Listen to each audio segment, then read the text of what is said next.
네, 두 번째 시간입니다. 첫째 시간에 성령 충만, 오직 성령에 의하여 충만하게 되어라.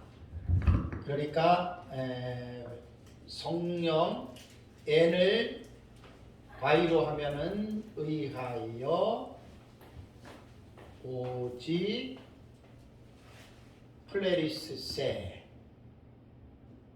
충만하게 되어라. 충만해져라. 명령형 현재 수동태 2인칭 남성 복수. 수동태가 중요한 거예요. 수동태. 네, 수동태이기 때문에 첫째 시간에 말씀을 드렸지만 에베소서 5장 18절의 이 말씀이 얼마나 중요한지 모릅니다. 정말 이번에 내가 에베소서를 공부를 하면서 많은 부분에 좀 은혜를 받고 성령 충만의 이 수동태니까 성령 충만해져라 이제라고 하는 이 부분이면 이제 모든 부분들이 다 해결된다고 봐도 돼요. 사실은 성령 충만하게 되는 것이 이게 바로 우리에게 가장 중요한 핵심이라고 하는 거, 이걸 꼭 생각해야 됩니다. 자, 이제 이번 두 번째 시간에는 에베소서에 나타난 성령 충만에 대한 이제 이해의 부분에 들어가서 성령 충만은 어떻게 나타나는가? 성령 충만은 그러면 어떻게 나타나는가? 두 가지의 양태로 나타납니다. 두 가지의 성령 충만은 나타나는데, 첫 번째는 외적인 현상들로 나타납니다. 겉으로 드러나는 거죠. 성령 충만이.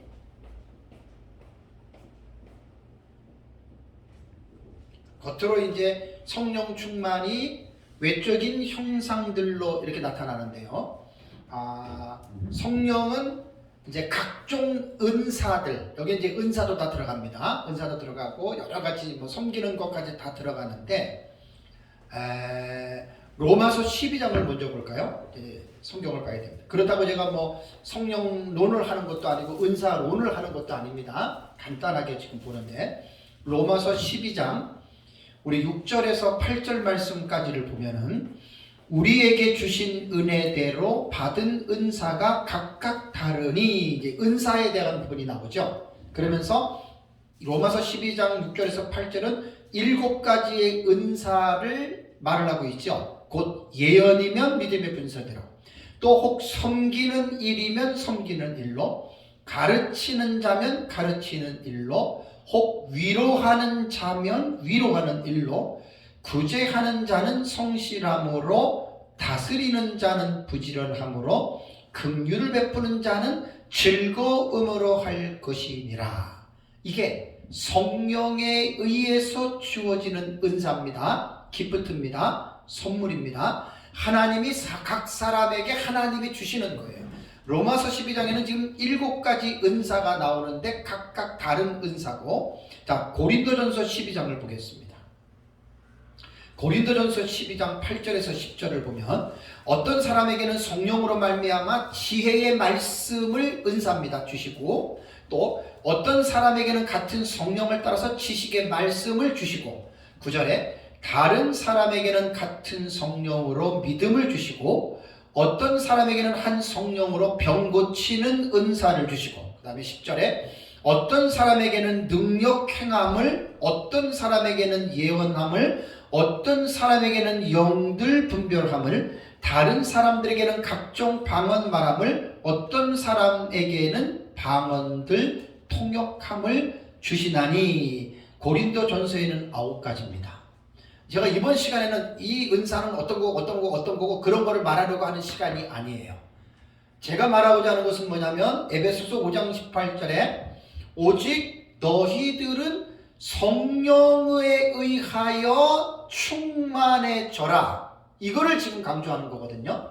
그래서 성령에 의하여 충만해지면 나타나는 결과가 뭐냐면 외적인 현상들로 이러한 은사들이 나타나는 거예요.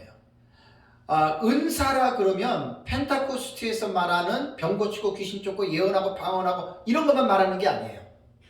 가르치는 자, 섬기는 자, 구제하는 자, 긍휼을 베푸는 자, 다스리는 자, 이것도 다 외적으로 나타나는 은사 중에 하나거든요. 그러니까 어느 특정한 한 군을 가지고 은사는 이것만이다라고 말을 하는 것은 전체를 보지 못하는 부분만을 보는 그 좁은 어떤 그 식견을 가지고 있기 때문에 그렇습니다. 그렇다면 은사에 대해서 외적인 은사나 내적인 은사나 말씀을 드리면, 여러분, 은사는 사람에게서 나오는 게 아닙니다. 이거 되게 중요한 말입니다. 지금 많은 은사주의자들이 성경에서 말하는 은사가 무엇인지에 대한 기본 원리를 모르기 때문에 하나님이 턱 주셨는데 그것 가지고 아주 나쁘고 못된 사람들이 된 사람들이 너무나 많아요. 은사하시는 분들 중에. 너무 안타까워요. 그래서 은사는 내게서 나온 게 아니에요. 내 게 아니에요. 어떤 은사든지 내 거 없어요. 우리가 여러분 할 수 있는 게 뭐가 있겠습니까? 뭐 신앙이 다 다른데 저는 이렇게 생각해요. 내가 할 수 있는 것은 나는 하나님 앞에 죄 짓는 거는 난 할 수 있어요. 내 신앙, 내 개인의 신앙이에요. 죄지고 나쁜 생각하고 나쁜 짓 하는 건 난 할 수 있는데 좋은 거는 나는 못해요. 왜? 나는 엄청나게 형편없는 사람이거든요. 하나님이 제 마음을 아세요. 나는 죄인 중에 괴수이기 때문에 저는 진짜 제 힘으로 못해요. 그래서 저는 하나님의 성령을 저는 사모하는 거예요. 계속 어느 한 부분 아니라 나의 삶의 전 분야에. 그러니까 은사는 내 것이 아니고 내게 나온 것이 아니고 하나님께서 자기 자녀들에게 무엇을 받고 돈을 받고 대가나 그걸 보고 주는 게 아니라 값없이 하나님이 기프트로 선물을 주는 거예요. 아멘. 로마서에서 7가지, 고린도에서 9가지면 16가지인데 더 있어요. 하나님 그분이 자기 자신의 뜻대로 하나님이 각 사람에게 주시는데 왜 그러면 하나님이 각종 은사를 주시느냐, 이거 아셔야 됩니다. 내게 무슨 병 고치는 은사, 나는 가르치는 은사는 확실하잖아요. 그렇죠? 그러니까 제가 가르치고 있잖아요. 내게 나온 게 아니거든요. 하나님이 제게 주신 거예요. 그러면 하나님이 왜 내게 가르치는 은사를 줬겠느냐? 뭐 저 여러 가지가 있는데 그냥 한 가지 들어는 것만 말할게요. 가르치는 은사를 줬어요. 그러면 이제 제가 에스라 사역을 지금 14년을 제가 했고 서울에 여기서 한 지 지금 10년째입니다. 제가 여기서 지금 뭐 많은 목사님들은 아니지만 제 강의를 듣고 뭐 어떤 분들은 어제도 전화하는데 뭐 저를 통해서 그 너무나 도움을 많이 받았다고. 제가 중간사 세미나 했잖아요. 2018년, 2019년. 그러니까 이제 그 목사님은 내 강의를 그때 들었어요. 중간사를 서울에서 우리 그 고양시 우리 교회 있을 때. 지금 자기가 다니엘서 8장하고 9장을 보면 자기는 다 이해가 된대. 여러분 그 얼마나 기적인 줄 아십니까? 다니엘서 8장하고 11장은요 중간사를 모르는 사람은 읽어도 몰라요. 남방왕, 북방왕, 왕이 자기 공주를 프톨레미 왕조에 보내가지고 그 회유하려고 보낸 거, 나중에 이제 그 딸이 이제 클레오파트라 대하잖아요. 그래가지고 이제 그 나중에 아버지 또 배반해가지고 남편이랑 이렇게 그런 것들이 중간사라고 하는 공부를 나는 가르치는 의사가 있기 때문에 한 거예요. 자, 그렇다면 이제 중요한 건 이겁니다. 그 하나님이 내게 가르치는 은사를 줬으면 내가 그 은사를 가지고 밥 벌어먹고, 내가 그 은사를 가지고 잘난 체하고, 내가 그 은사를 가지고 내가 사람들에게 부귀영화를 받으려고 하나님이 내게 은사를 줬느냐? 아닙니다. 절대로 아닙니다.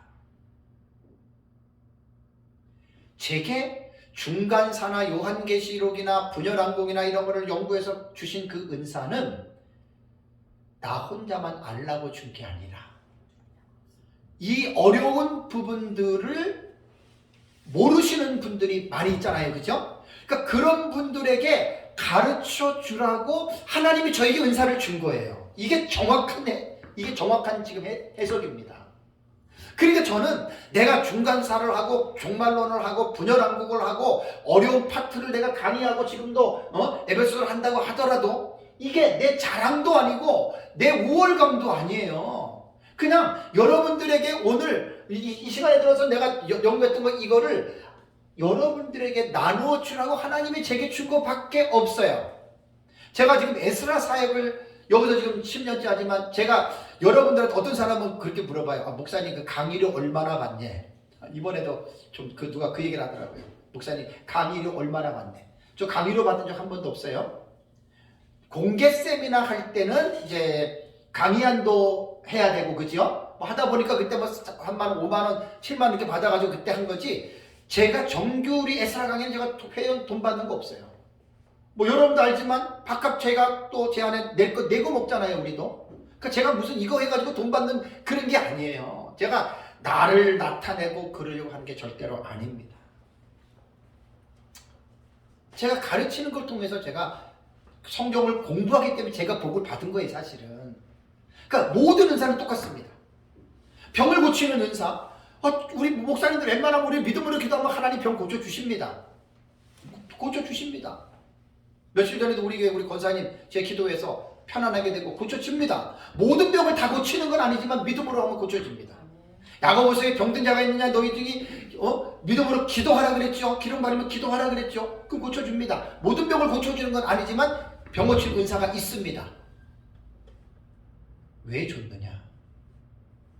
그걸 가지고 내가 돈 벌고 이름 내고 나 출세하려고 만약에 은사를 사용하면 그 사람은 도둑입니다. 도둑. 하나님의 것을 가지고 아주 못된 사람이 됩니다.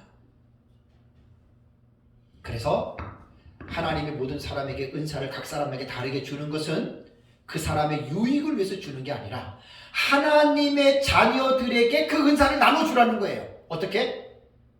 거저 받았으니 거저 나눠줘야지요. 자기는 거저 받아놓고 나눠주는데 돈 내, 헌금해. 아주 못된 사람이에요. 아주 나쁜 사람이에요. 의외로 은사 사역하는 사람들 중에 이런 사람들 되게 많습니다. 이거 다 회개해야 됩니다. 이거 회개하지 않으면 큰일 납니다. 그런 사람들.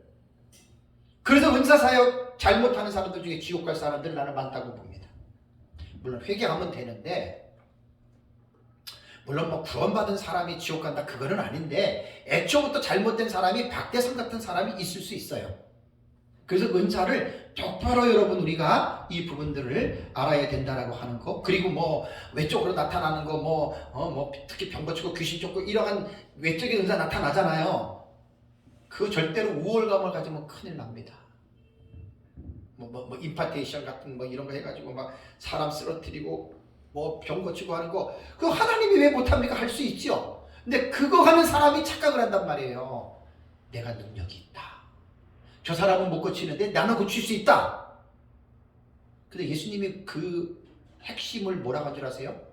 믿음이 없기 때문에 못한 거고 믿음이 있으면 할 수 있다라고 하는 말입니다. 그래서 은사를 받은 사람들은 겸손하게 은사의 원리를 알지 못하면 크게 잘못되는 사람들이 너무 많습니다. 1970년에서 80년대에 우리 교회에서 제가 이게 설교했던 내용이라고 했어요. 그 지금 요약해서 하는 거예요. 제 설교 들었던 분들은 또다시 듣는데 또다시 듣는 게 좋습니다.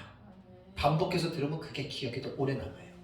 1970년에서 80년대 우리나라 병 고치는 은사에서 아주 유명한 분 현신의 권사님 다들 아시죠? 현신의 권사님이 어느 날 꿈속에서 하나님 앞에 갔는데 하나님이 나 너 모른다고 그랬대요. 나 너 모른다. 그 꿈을 깨고 나서 충격을 받았어요. 그래서 현신의 권사님이 그 당시에 한 1980년대입니다. 그때 9시 뉴스에도 나와서 분명히 내가 봤어요. 1980년대예요. 그때 KBS 9시 뉴스에 북한 선교원 조준상 목사님이 북한 선교를 할 때예요. 김창희 목사님이 충인교 할 때고 거기서 이제 이렇게 분화가 돼가지고 북한 선교원을 세웠잖아요. 그때 현신의 권사님이 재산 정리한 금액이 얼마인 줄 아십니까? 80년대면 약 30년, 40년 전이잖아요. 35년 전이잖아요. 30억입니다. 자, 지금은 30억 그러면 강남에 웬만한 아파트 한 3, 40평 되면 30억 되잖아요. 그죠? 더 가는 데도 있고. 고양시 같은 데는 34평 그러면 지금 이제 떨어져가지고 지금 한 4, 5억 가고 옛날에 막 올라갈 땐 10억 됐는데 4, 5년 전에 억소리만 나도 와 그런 당시에 30억이면 여러분 그 상상하지 못할 돈입니다. 10배만 잡아도 3, 400억으로 보셔도 돼요. 어떻게 그 권사님이 그 당시에 30억을 가지고 있겠습니까? 간단해요. 병 고치는 은사를 강력하게 임해서 현신의 권사님이 기도하면 수많은 사람들이 병 고침을 받았어요. 이것은 현 권사님이 뭐 내가 고쳐줬으니까 돈 내라 말 안 해도 자발적으로 내는 헌금들이 얼마나 많았겠습니까? 어쨌든 30억입니다. 그래서 그거를 정리해가지고 북한 선교원에다가 딱 기증하고 본인은 죽을 때까지, 본인도 나이 들어서 병 들어서 휠체어 타고 다니면서 사역하다가 현신의 권사님 돌아가셨거든요. 뭘 지금 제가 말씀드리냐면, 은사에 대한 기본적인 지식이 없으면 그럴 수 있다는 거예요. 현신의 권사님이 병 고치는 은사를 누구한테 받았습니까? 그 누가 줬습니까? 하나님이 주셨잖아요. 성령은 한 성령이지만 역사는 여러 가지잖아요. 성령의 은사로 준 거라는 말이에요. 그거는 거저 받았기 때문에 거저 주면 되는 거예요. 거저 주면. 그래서 우리는 목사는 가르치는 은사를 받은 자가 목사가 돼요. 근데 나는 목사인데 가르치는 은사를 못 받았다. 그 목사 되면 안 돼요. 그 사람. 그 비극이에요. 목사가 가르치지를 못한다? 목사가 가르치는 은사가, 그건 목사가 되면 안 될 사람이에요. 큰일 날 사람이에요.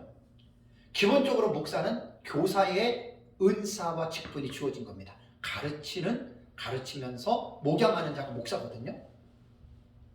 은사는요, 은사를 행할 때 은사를 수여받은 사람은 기뻐요.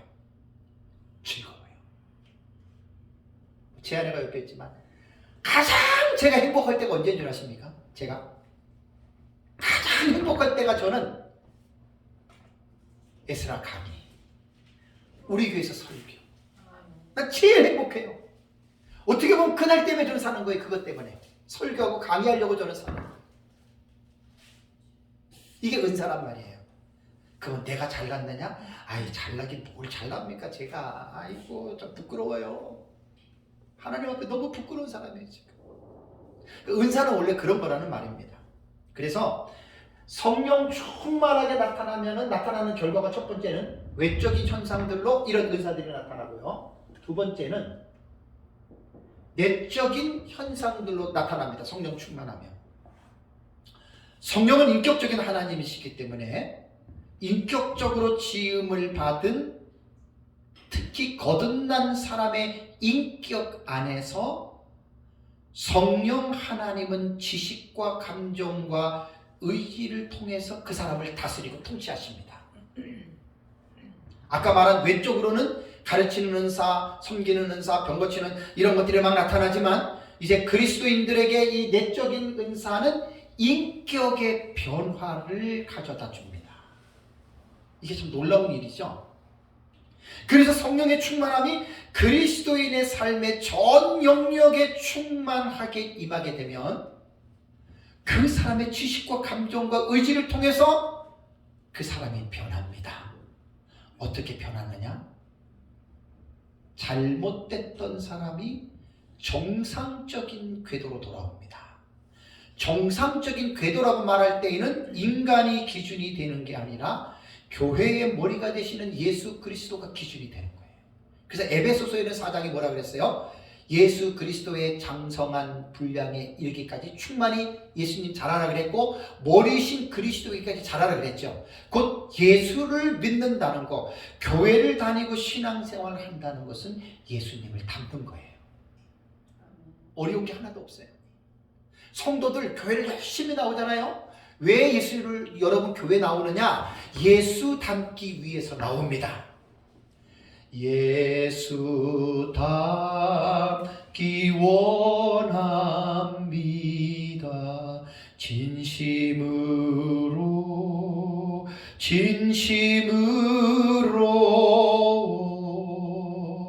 예수 닮기 원합니다. 진심으로. 왜 교회를 나옵니까? 왜 예수를 믿습니까? 예수님처럼 살기 위해서 예수님 믿는 거 아닙니까, 여러분?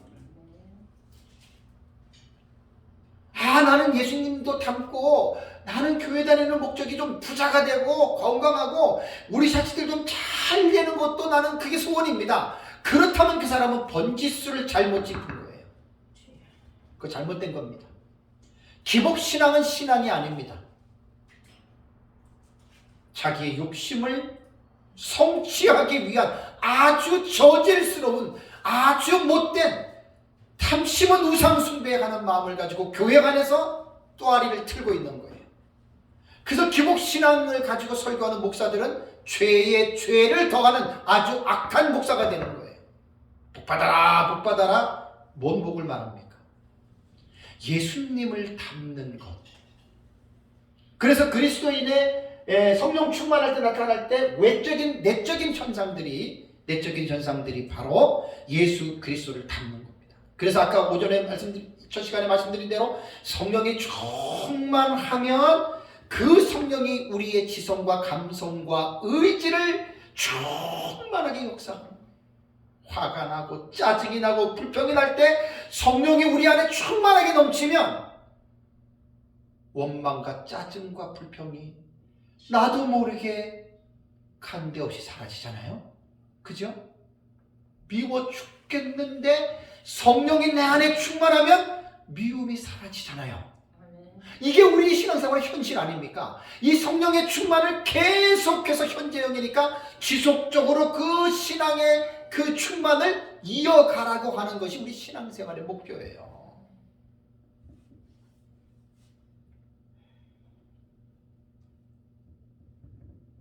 그래서 성령 충만의 내적인 목표는 교회의 머리이신 예수 그리스도의 장성한 분량에 이르기까지 자라는 것이 여러분 성령 충만의 목표입니다.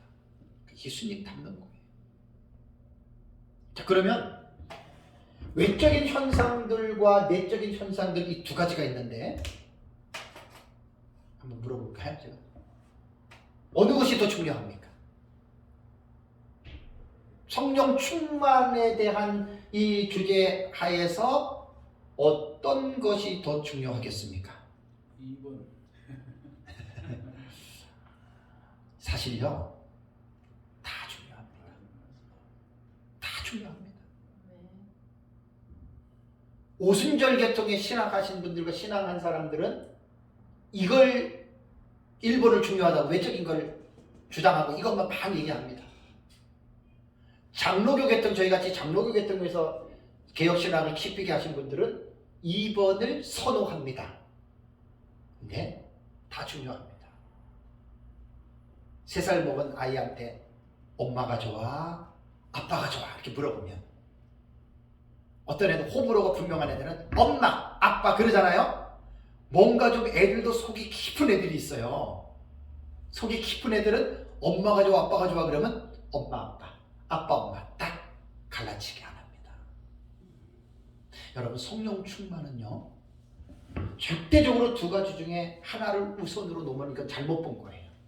그래서 제가 우리 교회에서 설교할 때 펜타코스트 오순절 신앙을 하신 분들은 내적인 것도 중요하다고 이쪽으로 좀 와야 되고, 특히 장로교 같은 데서는 뭐 방언 예언 뭐 우습게 알고 막 그거 뭐 별걸로 없는 것처럼 얘기하는데 아닙니다.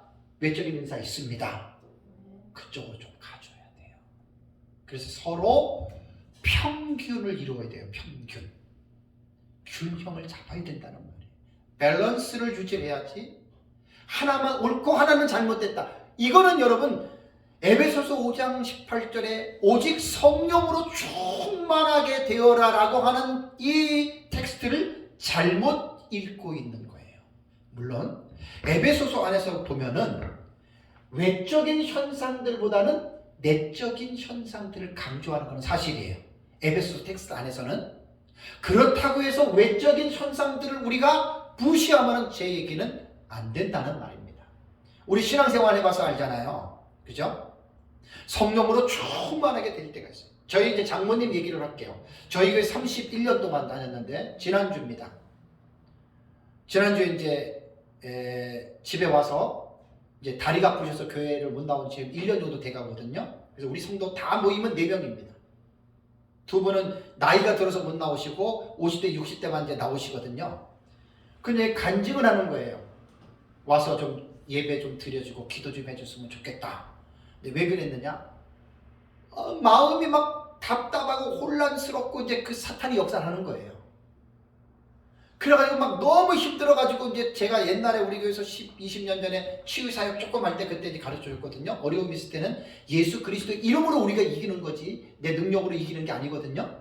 그래서 어렵고 여러분 영적으로 혼란할 때 여러분 가만히 있으면 답답할 때 많아요. 그때 우리는 간단하잖아요. 나사렛 예수 그리스도 이름으로 명령하노니 떠나가라. 큰 소리를 지를 필요도 없어요. 마음속에서 하면 돼요. 100% 효과 나타납니다. 100% 나타납니다. 그래서 너무나 막 괴로운데 그냥 시킨 대로 막 너무나 힘드니까 저희 이제 권사님이 예수의 이름으로 막 해가지고 평안이 된 거예요. 그래서 이제 우리 성도들 저하고 제 아내 모여서 거기서 예배를 드리고 점심을 또 맛있는 거 사주셨어요. 자, 제가 뭘 말씀을 드리냐면 이 세상을 살다 보면 여러분 신앙생활이요. 우는 사자처럼 두루다니며 삼킬 자를 찾는 마귀가 지금 역사합니다.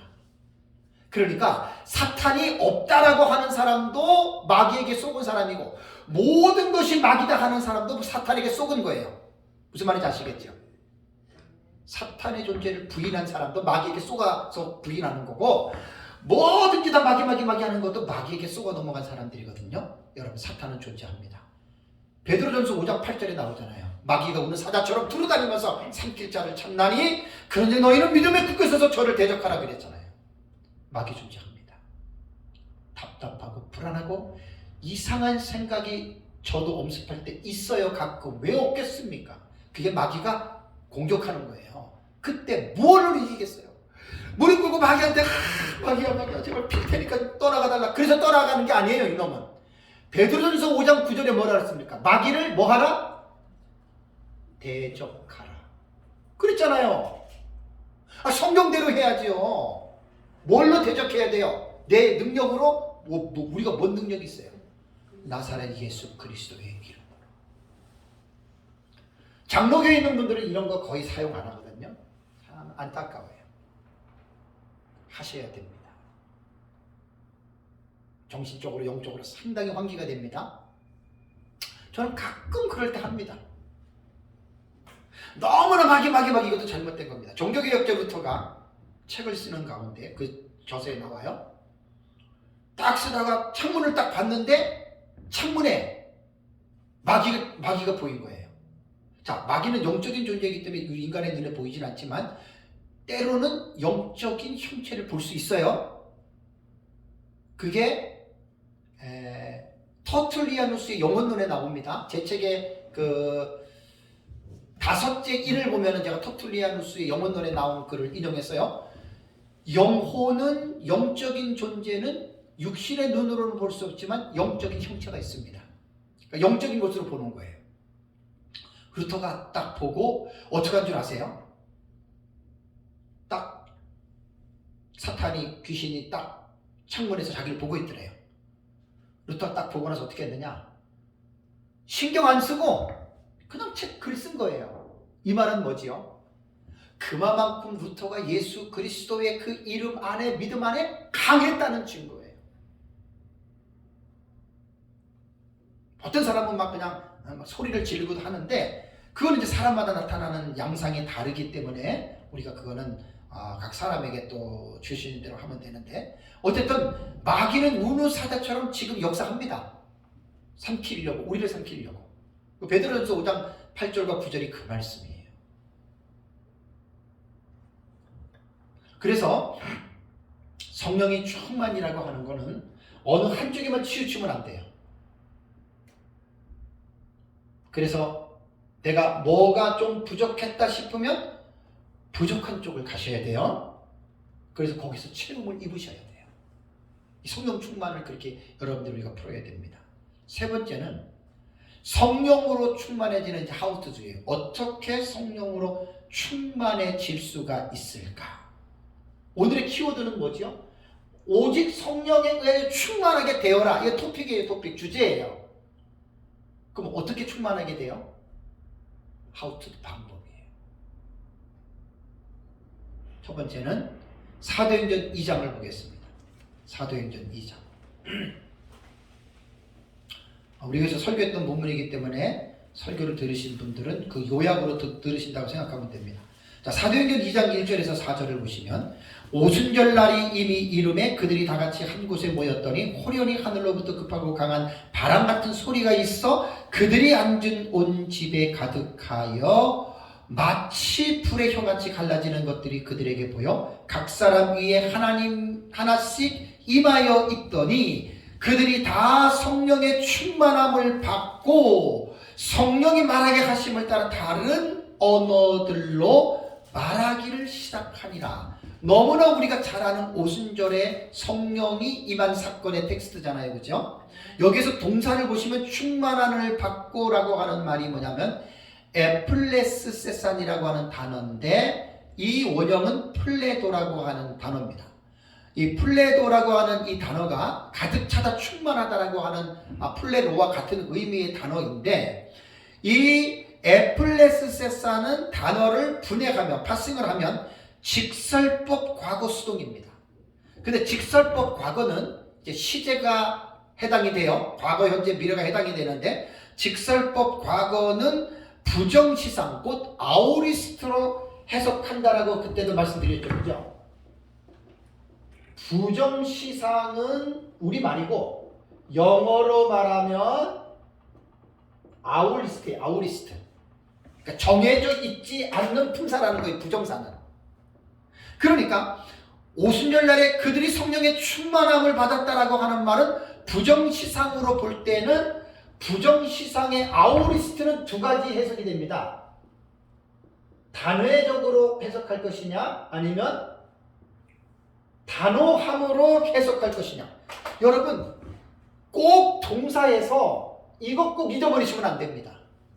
부정시상이 꽤 많이 나옵니다.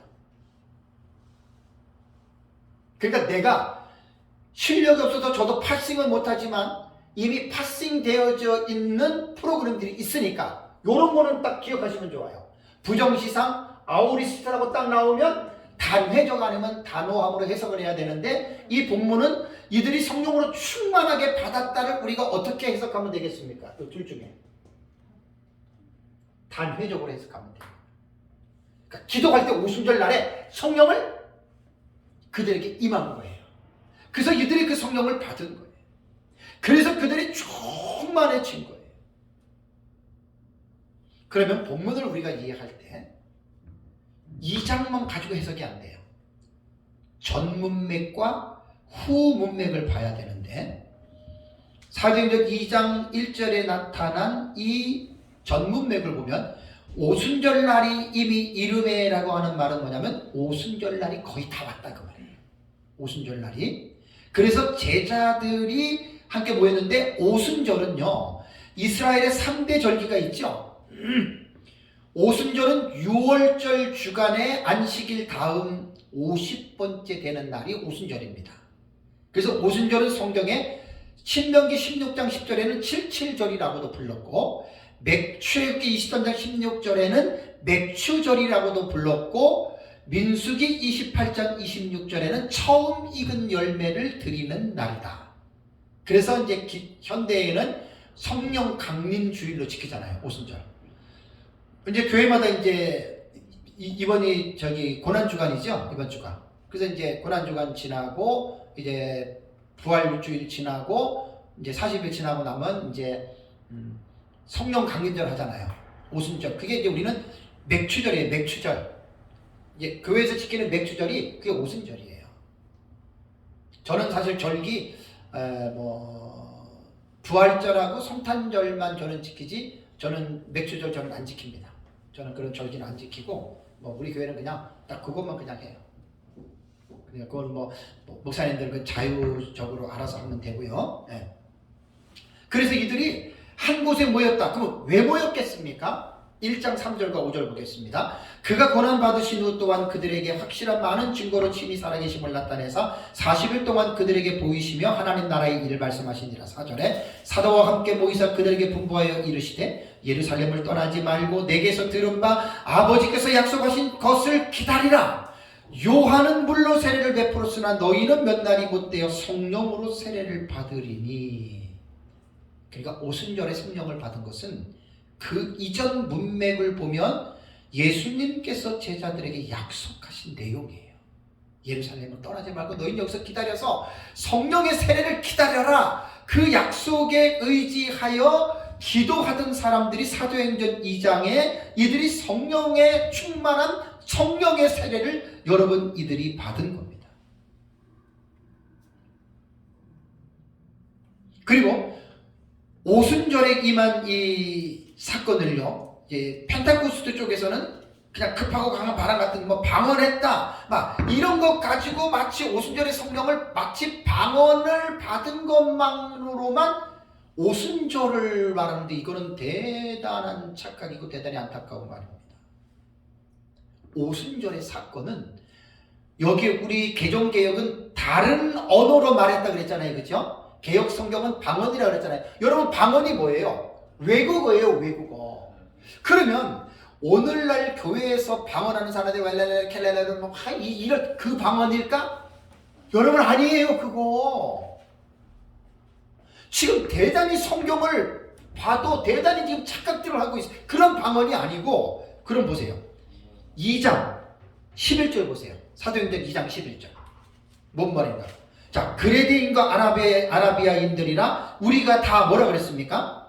우리의 각 언어로, 그 다음에 하나님의 큰 일을 말함을 듣는도다 그랬죠, 그죠? 그럼 구절을 보면은 바데인, 메데인, 엘라민, 메소포타미아, 유대, 갑바도기아, 본도와 아시아, 그 다음에 부르기아와 밤빌리아, 애국과 그 다음에 구레네, 가까운 리비아, 여러 지방에서 로마로부터 나그네고 그레데인과 아라비아, 최소한 14개, 15개 나라에서 온 사람들이잖아요, 그죠? 그러면 각 나라들이 쓰는 자기네들 방언이 있어요. 자기네들이 언어가 있어요. 120여 명의 오순절에 충만함을 받고 외국어 방언을 말했죠. 요즘의 방언의 특징은 뭐지요? 방언을 하는 자신도 그 말을 알아요, 몰라요? 모르고 몇 시간 하는 거예요. 그럼 듣는 사람이 그걸 들으면 알아요, 몰라요? 몰라요. 자기 혼자 그냥 그런 거거든요. 사도행전 2장의 오순절 날에 임한 외국어 방언은 지금 우리가 하는 그런 방언이 아니에요. 하나님의 큰 일을 말을 했어요. 그럼 여러분 하나님의 큰 일은 뭘까요? 지금 이 오순절의 사건이 일어나기 전에 예수님은 하늘로 지금 어떻게 해요? 승천하시고 나서 열흘이 지난 거예요. 그러면 이 오순절에 성령이 강림할 때 이때의 하나님의 큰 일은 무슨 일이 있었어요? 얼마 전에 하나님의 아들 예수 그리스도 십자가에 죽고 3일 만에 부활하시고 40일 동안 계시다가 하늘로 올라갔잖아요. 이게 하나님의 큰 일이에요. 이게 복음이거든요. 120여 명이 방언을 했다라고 하는 말은 지 혼자 랄랄랄라 이런 방언이 아니라 하나님의 큰 일을 말한 것을 14,5개국에 있는 나라 사람들이 놀랍게도 125명이 어떤 사람은 메데, 바데, 리비아, 구레네 막 그 방언으로 자기도 모르게 하는 거예요. 근데 그 말이 그 나라 사람들이 알아들을 수 있는 언어인데 그 내용이 뭐냐면 하나님의 큰 일. 이해되시죠? 그러니까 복음을 전한 거예요, 방언으로. 예수 그리스도에 관한 것을 외국어로 말을 했고 외국 사람들은 그거를 알아들은 거죠. 그러니까 지금의 방언 아니에요. 오순절 개통에 있는 성도들 이거 붙잡고 마치 오순절에 성령이 임하면 방언이다. 그래서 방언 못하면 구원 못 받았다. 그러니까 조영기 목사님 통합적으로 오래전에 이단 판정받았잖아요. 이단. 그렇게 하면 안 돼요. 그런 방언 아니라니까요. 왜 그걸 자꾸만 성경도 제대로 모르고 그걸 오순절날 방언을 자꾸만 지금 방언이랑 연결을 시키니까 말도 안 되죠. 그런 방언 아니에요. 성경은 잘 보시오.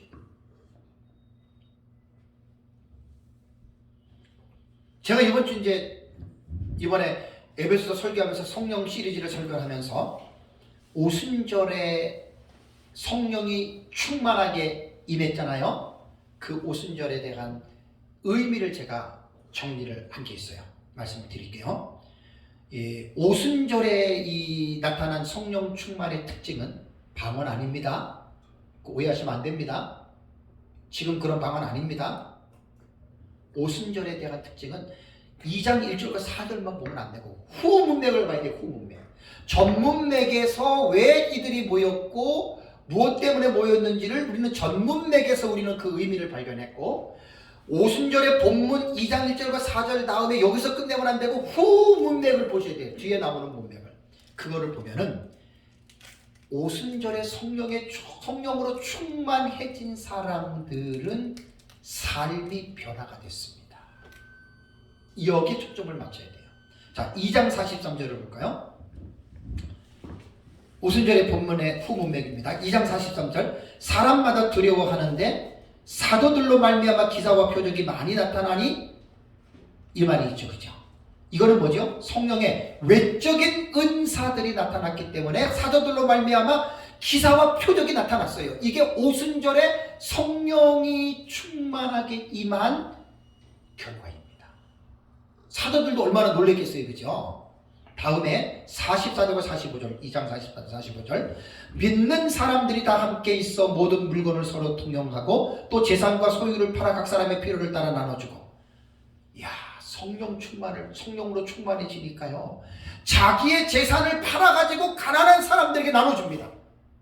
술 취하면 술에 의해서 온갖 회개망측한 생각과 말과 행동을 하듯이 성령에 취하니까 그렇게 아꼈던 자기의 재산을 팔아가지고 주변의 가난한 사람들에게 그 재산을 나누어준다. 놀랍지 않습니까? 성령이 충만하면 이렇게 사람들이 하나님의 사람으로 되는 거예요. 여기에서 오순절의 성령의 임하심에 대한 특징을 찾아야지, 그저 몇 마디 방언 그걸 가지고 뜻도 모르고 그냥 렐렐렐렐 하는 것으로 오순절의 특징을 방언으로 잡는다면 얼마나 성경을 몰라도 모르는 사람들입니까? 무식해도 그런 무식한 사람들이 없는 거예요. 신학자들도 마찬가지고 성도들도 목회자들도 오순절에 때문에 다는 아니지만 이런 사람들 꽤 있어요. 아닙니다. 오순절의 성령의 충만은 그거 말하는 게 아닙니다. 다음에 46절 볼까요? 날마다 마음을 같이하여 성전에 모이기를 힘쓰고 집에서 떡을 떼며 기쁨과 순전한 마음으로 음식을 먹고. 신앙생활이 변화가 나타나잖아요. 날마다 어디에 모여요? 성전에 왜 모여요? 게임하려고 모여요? 자기들끼리 뒷담화 하려고 모이나요? 아니에요. 성령을 받은 사람들은 교회 오지 말아라 해도 날마다 교회 와서 뭐예요? 기도하고 말씀 듣고, 그죠? 뜨거워서 나가서 전도하고. 여러분, 이게 오순절의 성령으로 충만해진 사람들에게 나타나는 반응이라는 이야기예요. 그깟 방언했다고 해가지고 마치 오순절 날이 막 방언한 게 마치 그것이 오순절의 성령 충만으로 착각하는 사람들은 정말 무식해도 너무너무 무식한 아주 저질스러운 사람들이에요. 성경을 몰라도 한참 모르고 신앙생활에 열심히 나타나잖아요. 삶이 변하잖아요. 다음에 47절 볼까요? 하나님을 찬미하며 또 어떻게 해요? 온 백성에게 칭송을 받으니. 참 너무 멋있잖아요.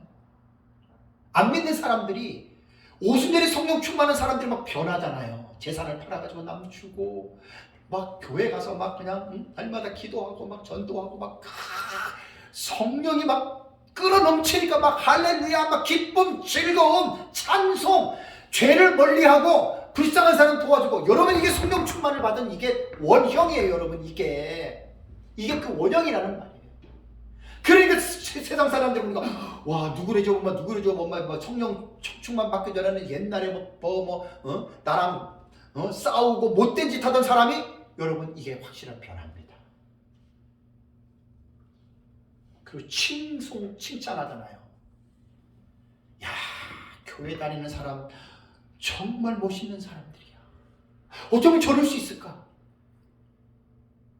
현하, 한국 교회는 어떻습니까? 지금 우리 한국에 있는 불신자들은 교회를 어떻게 봅니까?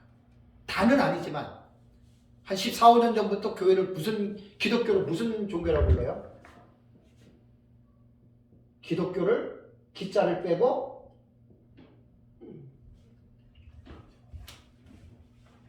여러분 가슴 아픈 일이에요. 제가 1월 달에 강의할 때 내가 섬기고 있는 교회가 과연 하나님께서 디자인하신 더 처치냐, 그 교회냐. 기억나시죠? 내가 알고 있는 교회가 하나님이 계획하신 과연 그 교회인가? 이거 대단히 도발적인 주제입니다. 대단히 중요한 주제입니다. 목사인 우리가 교회가 무엇인지도 잘 모르고 교회를 섬기고 있는 사람도 의외로 많다고 봐요. 저는 성도들도 교회를 그렇게 오래 다녔는데 하나님께서 디자인하신 교회가 어떠한지도 모르고 그냥 습관과 타성에 젖어서 그냥 교회를 다니는 사람들이 나는 의외로 많다고 봐요. 개혁교회는 날마다 하나님의 말씀 안에서 개혁되는 것이 개혁교회입니다. 우리가 잘못 알았던 부분이 있다면 고쳐야 돼요. 계속 고쳐야 돼요.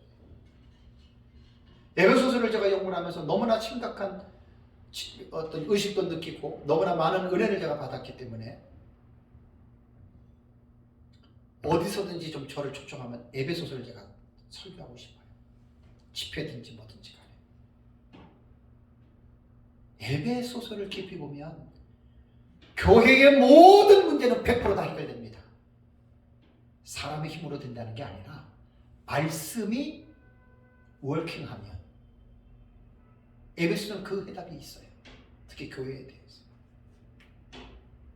그럼 목사님들이 말씀을 연구하는 분들이잖아요. 성경을 연구하는 분들이잖아요. 그래서 성경을 깊이 있게 연구들 하세요. 문제들이 해결이 됩니다.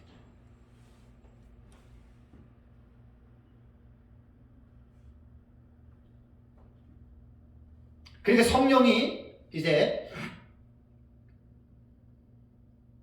나타나니까 성령으로 충만해지는 게 이게 지금 뭐냐면 기도를 통해서, 그죠? 기도를 통해서 이제 성령 충만을 받았고 그 결과 제자들과 사도들의 삶이 변화가 됐잖아요. 그래서 제가 첫 번째는 이제 기도로 제가 말씀을 드린 거고, 두 번째는 성령 충만을 받은 사도와 제자들을 통해서 복음이 확장이 됩니다. 찾아보는 거는 다음 시간에 제가 볼 텐데, 사도행전 2장 41절에는 3,000명이 세례를 받아요. 하루에. 베드로 설교 듣고 3,000명.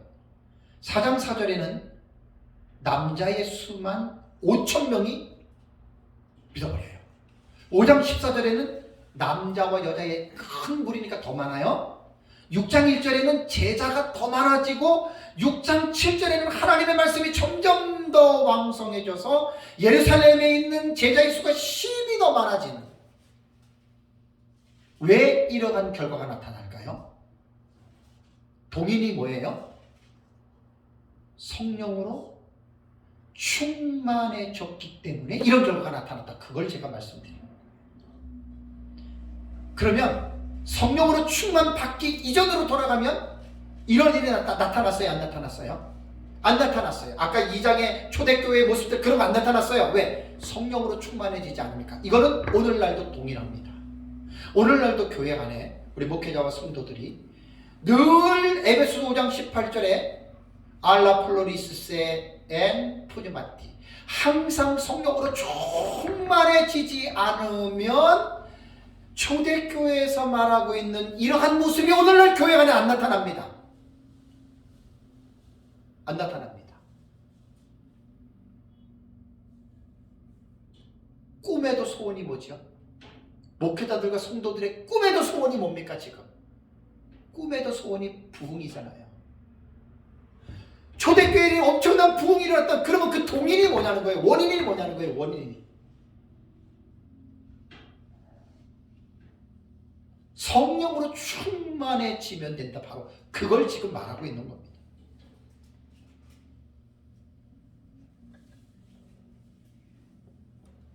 오늘날도 우리는 똑같습니다.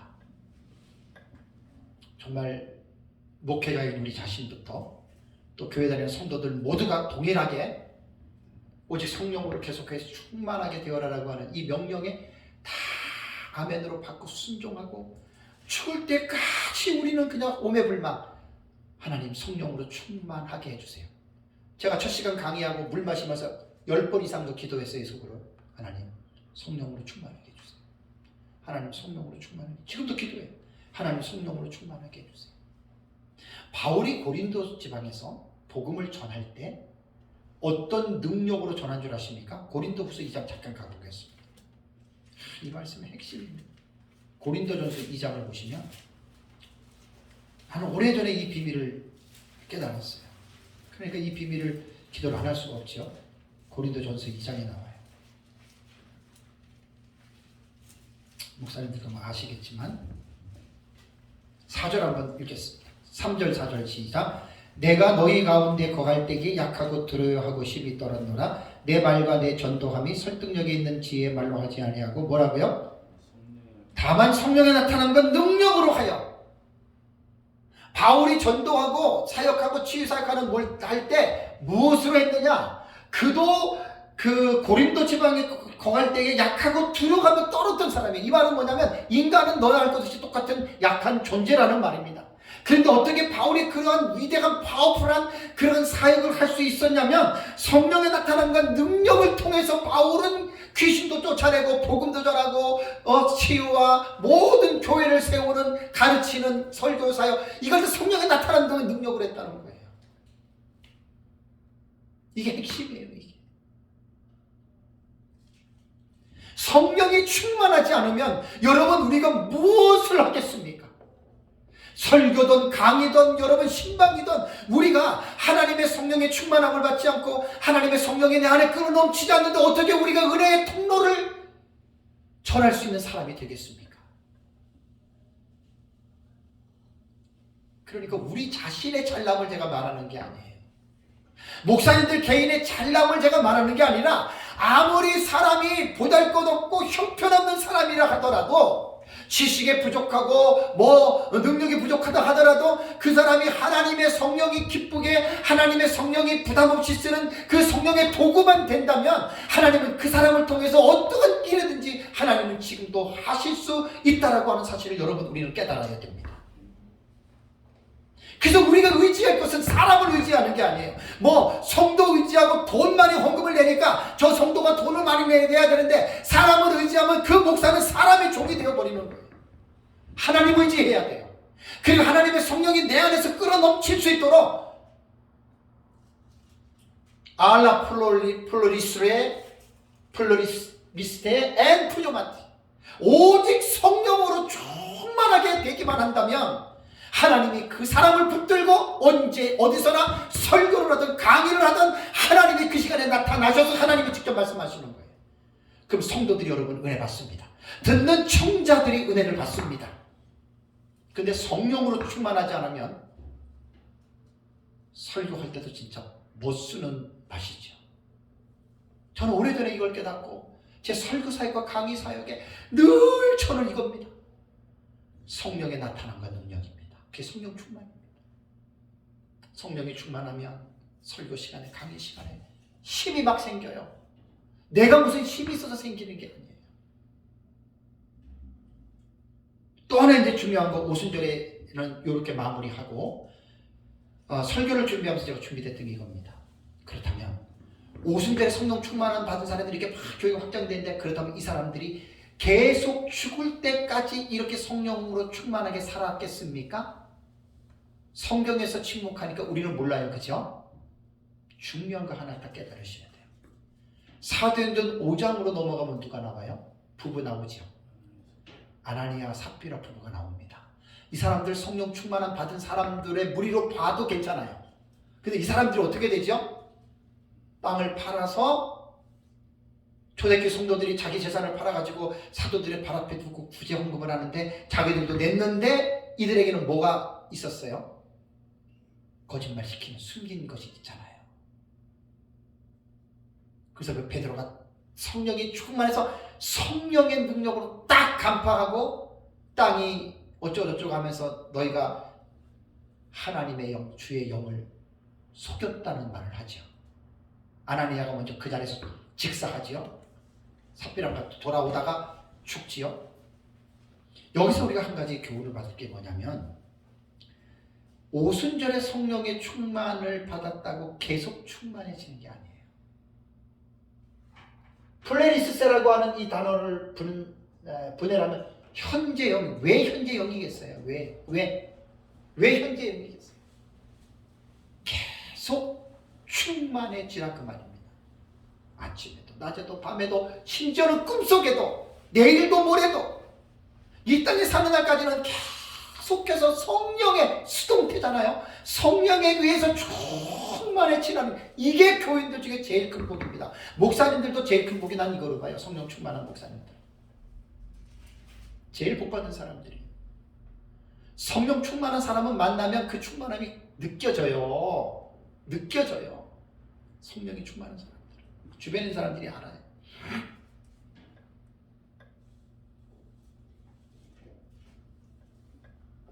두 번째는요, 성령이 충만해지는 것은 지금 기도에서 쭉 제가 연결이 됐는데, 두 번째로 성령 충만하게 받는 방법은 말씀을 들을 때 성령이 충만해집니다. 그러니까 기도를 강조하는 사람들은 봐라, 오순절에 기도할 때 성령 충만 받았지 않느냐. 그러니까 그 사람들은 주구장창 기도야 기도하면 성령 충만. 근데 그게요, 틀린 말은 아닌데 그게 맞는 말은 아니에요. 성령 충만이 기도만으로 듣는 게 아니에요. 자, 사도행전 2장 36절 보세요. 자, 이건 핵심만 말할게요. 사도행전 2장 41절 보세요. 그 말을 받은 사람들이 세례를 받음에 이날의 신도의 수가 몇 명? 아까 3,000명 제가 핵심만 말했죠. 자, 눈으로 확인하세요. 이 말이 뭐죠? 베드로가 성령 충만을 받아서 설교를 했어요. 그 설교를 듣고 3,000명이 뭘 들을 때? 말씀을 들을 때 무엇이? 성령이 충만하게 그들에게 임하니까 형제들아 어찌할꼬 나 회개하고 예수 믿을게. 그래서 믿은 사람들이 3,000명입니다. 기도할 때 성령 충만 받았나요? 이들이 말씀을 들을 때. 다음에 4장 4절, 말씀을 들은 사람 중에 믿는 자가 많으니 남자의 수가, 아까 제가 핵심만 말했다 그랬어요. 남자의 수가 약 5,000이다. 5,000명의 믿는 사람들이 왜 믿었어요? 무엇 때문에? 말씀을 들은 사람 중에. 그러니까 하나님의 말씀을 들을 때 성령이 충만하게 임한다. 그거를 지금 제가 말씀을 드리는 겁니다.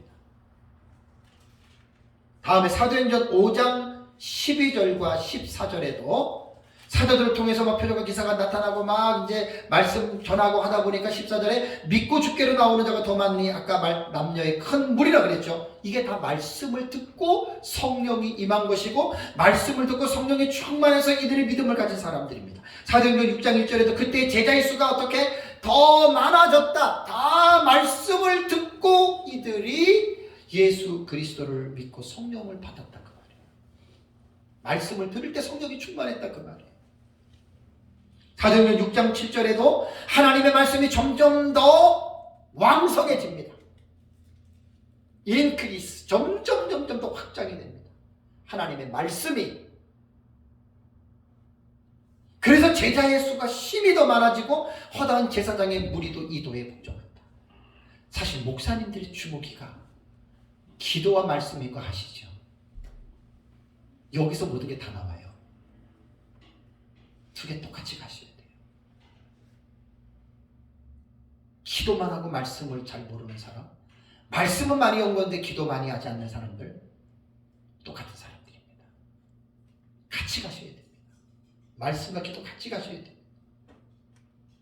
이 개인의 경건 생활인데, 자, 경건 생활이 유지한다는 게 목사님들이 이게 생명처럼 여겨야 돼요.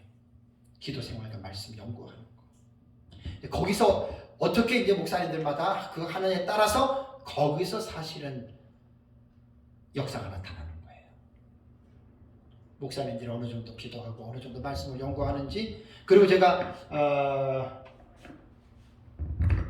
저희 교회에서 여기서는 지난달에 얘기를 했죠. 성령 충만은 뭐냐?